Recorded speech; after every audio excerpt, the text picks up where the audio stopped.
Good? You gonna just be sipping your Red Bull? Oh, fuck yeah. This is like some professional bullshit. Hey guys, this is Kyle, and I'm here with Will. We are at E3 2015. We just got out of EA's press conference. We're very tired. That's why we're sitting, we're drinking, relaxing a little bit while Ubisoft does their press conference. So EA showed some stuff. They showed some stuff. What did you think? Video games. What did I think? I think they opened strong with Mass Effect. First we've seen of the game. Not really too much to go on. I'm sure there are people out on the internet right now that have dissected that thing down and stuff that we didn't really catch as we were watching it, but there wasn't much to go on other than, hey, Mass Effect is coming. This is what it looks like. Yeah. Get excited. They didn't say anything else about it, so. Yeah, Mass Effect Andromeda, so it's in a different galaxy. We knew that. It did show an N7 logo, but I don't think it's going to be Shepard, because, I mean, I've played. No, I think Shepard. It's definitely tied to the Mass Effect universe, but it's going to be very different. They showed the Mako. I don't know. It was a cinematic trailer. I can't get excited that much anymore about cinematic trailers because they are so misrepresentative of the game. E3 hasn't started yet, so get used to that. I think you're going to see more cinematic trailers. There's more conventions to go. Yeah, I just can't. I was super excited about Mass Effect. They showed it. Cool. Holiday 2016. So probably look forward to seeing that next year. And then, For sure. then EA moved on to other things. Mobile games, sports games, Need for Speed. I zoned out a little bit. Did you get interested? The Need for Speed stuff looked pretty cool. There's a lot of customization in that game. There are 5 pillars of gameplay that I can't recall off the top of my head.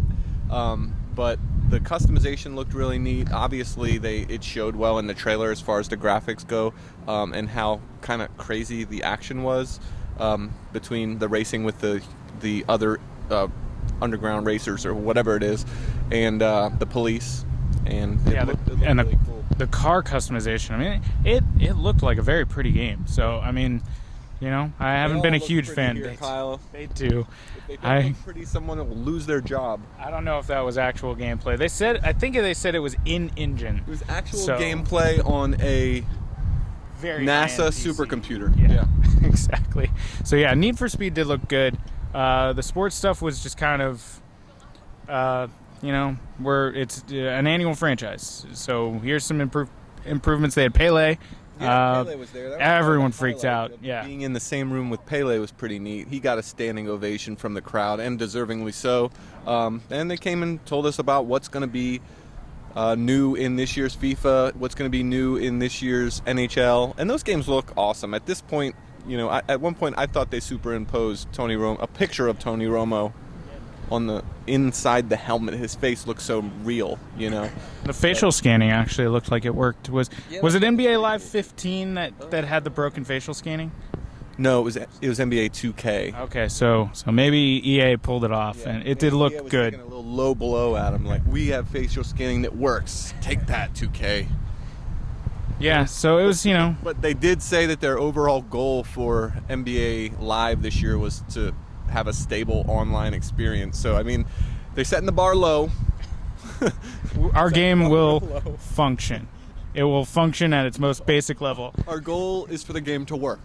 So it was the annual EA Sports check-in, which always goes well. They're finally into their second iteration on the next current gen consoles, so they're actually looking like fully fledged iterations of their games, not just up-resed and taking out some features. Yeah, that's true, but it's still hard to tell. Those games look so smooth on those screens, and the rendering that they do on it or whatever, they look really, really smooth.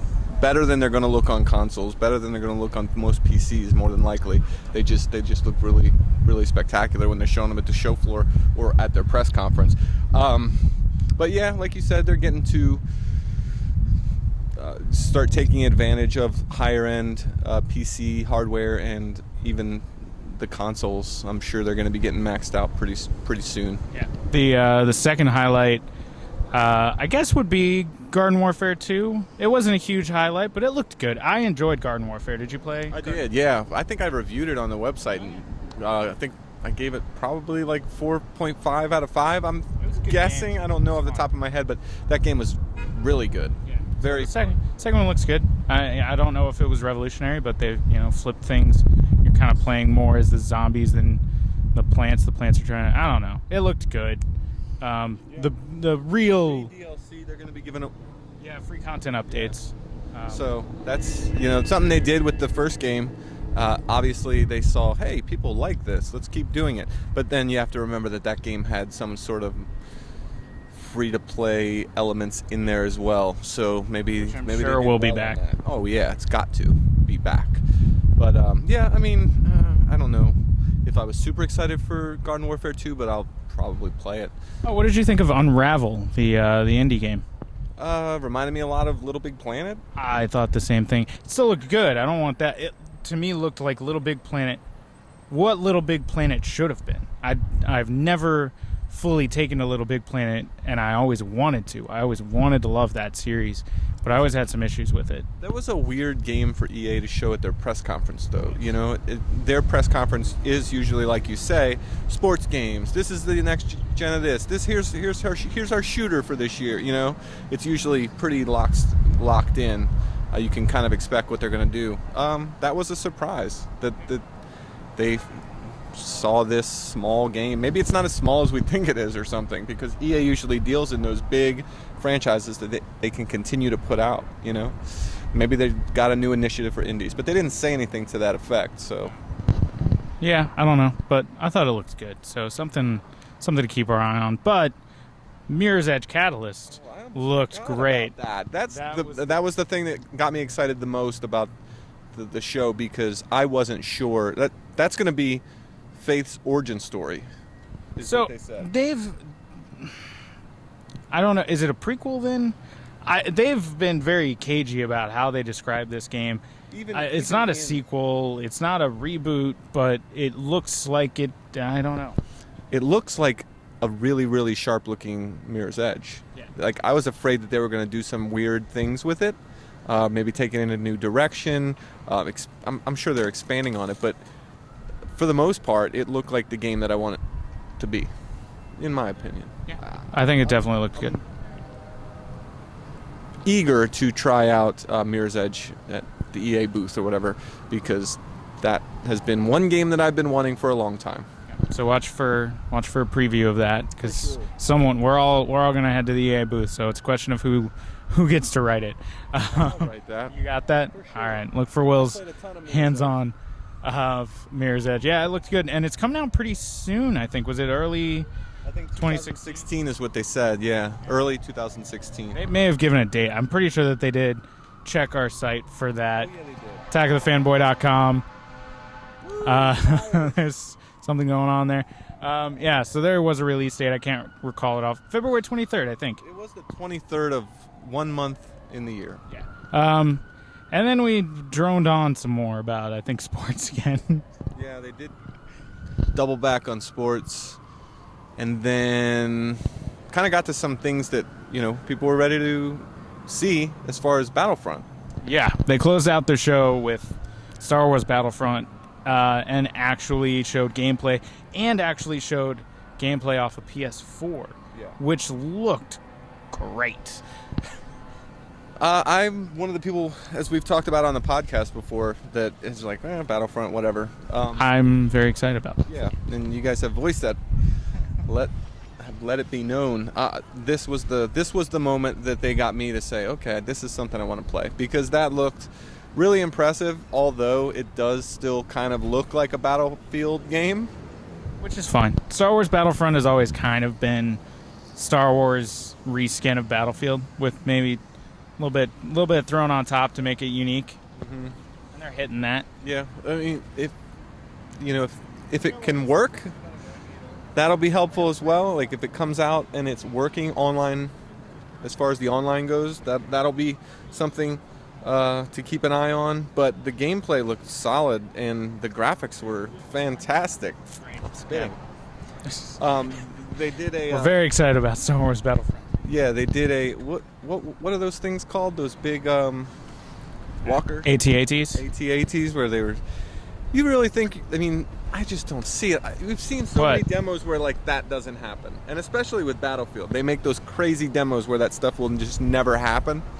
And that one, like with taking down the AT-AT by flying around it and wrapping it up, just like you see in the movies, like it was a very scripted thing. Definitely happen. Yeah. Yeah. I don't see why not. It would be a question of because the AT-ATs are so slow. It would be a question of your team keeping those off, and I mean we've all played online, so that's not going to happen. Yeah, that seems like it would take some serious flying. You got other people. I've done it in 1,000 Star Wars games. Okay. You haven't played the Hoth battle? No. 1,000. Every Star Wars game has the Hoth battle. All right. Well, I'll take your word for it. But Shadows of the Empire. There was a couple of cool moments in that when Vader and Skywalker met on the battlefield. That was awesome too. People went nuts. They closed the show with that. You know, that was pretty cool. They didn't explain too much about how that whole thing works. You can become a Jedi. Yeah, I can kind of go into that because that was in Battlefront 2. Okay. So you have heroes and villains. So if you're doing particularly well, I think it's been a long time since I played Battlefield 2 or Battlefront 2, but if you're doing particularly well for your team, when you respawn, you get to choose from your selection of heroes and villains. So essentially, you would become the captain of the team. You're playing at a higher level, and you can go through. Is there more than just Skywalker and Vader? Yeah, So yeah. There should be a lot. There was Han Solo, Leia, Yoda. Yeah. So if they got all those back, which I can't imagine that they didn't, there should be a wide selection of them. That sounds awesome. It is cool. You have a lot of powers. You have different abilities, like force abilities, and I didn't play those that much. I did not play the Battlefront games that much, but I'm excited for it. Just that got me pumped to want to play that as well at the EA booth. That's playable as well, and that's what, November something, 17th? Yeah, I think so. Something like that. Later this year. Yeah. This year though, for sure. Yeah. So that was EA. Do you want to give it a grade? What was your overall takeaway for EA's E3 2015 press conference? I mean, I would give it an A on Mirror's Edge, Battlefront, and Mass Effect. But then there were some lulls in there. But if you were a big sports fan, some of that stuff might have looked pretty cool. It just depends on how much you anticipate or the next Madden game. If you're really excited about that, I maybe could give that conference. Well, it's got to be lower than Microsoft. What's yours? Lower than Microsoft. What is Will Schwartz? I would give it a C.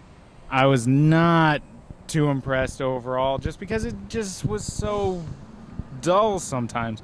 The highlights were high, but then it was just bleh. I'm a liberal grader. I give it B-.